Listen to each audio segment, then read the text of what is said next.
Interiors 30 డేస్‌లో complete చేస్తా అని చెప్పారా? అది ప్రామిస్ కాదు. Marketing trick.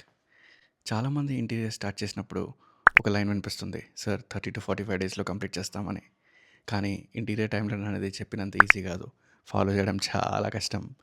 ఎందుకంటే ఇంటీరియర్స్‌లో 3 స్టేజెస్ ఉంటాయి. First design stage. Design freeze కాకుండా వర్క్ స్టార్ట్ చేస్తే మిడిల్‌లో చేంజెస్ వస్తాయి. చేంజెస్ వస్తే టైమ్‌లైన్ ఆటోమేటిక్‌గా స్ట్రెచ్ అవుద్ది. Second stage material stage. Laminates, handles, lighting, hardware అన్నీ స్టాక్లో ఉండవు. ఒక ఐటమ్ డిలే అయినా నెక్స్ట్ వర్క్ ఆగిపోద్ది. Third stage execution stage. Carpenter, electricians, painters అందరికీ కోఆర్డినేషన్ కావాలి. ఒక్కటి డిలే అయినా చైన్ బ్రేక్ అవుద్ది. రియలిస్టిక్ టైం లైన్ ఏంటంటే 2 BHK minimum 60-75 days, 3 BHK 75-90 days. ఫాస్ట్గా చేస్తే ఫినిషింగ్స్ క్రాక్స్ వస్తాయి. స్లోగా చేస్తే రెంట్ అండ్ లేబర్ కాస్ట్ పెరుగుతుంది.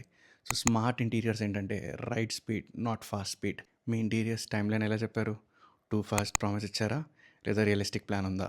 కామెంట్లో చెప్పండి. ఇలాంటి రియాలిటీ క్లారిటీ కోసం ఇంటీరియర్ ముచ్చట్లని ఫాలో అవ్వండి.